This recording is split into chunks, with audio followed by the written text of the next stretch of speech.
আমার এই লম্বা শরীর নিয়ে নড়াচড়া করতে অনেক কষ্ট হয়, দয়া করে আপনি একটা ব্যবস্থা করেন যাতে আমি স্বাভাবিকভাবে জীবনযাপন করতে পারি। তখন সেই দরবেশ বলল, নদীর পাড়ে যেয়ে দেখবা একজন ফকিন্নি মহিলা বসে আছে, তুমি ওই ফকিন্নিকে বলবা আপনি কি আমাকে বিয়ে করবেন।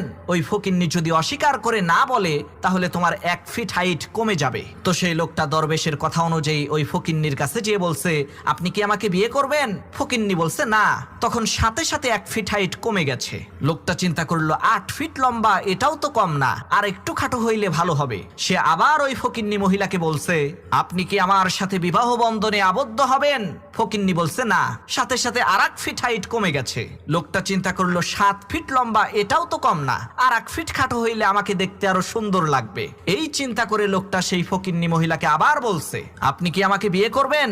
তখন সেই ফকিন্নি মহিলা বলছে, না না না না না। তখন সাথে সাথে লোকটা একেবারে ছাগলের বাচ্চার সমান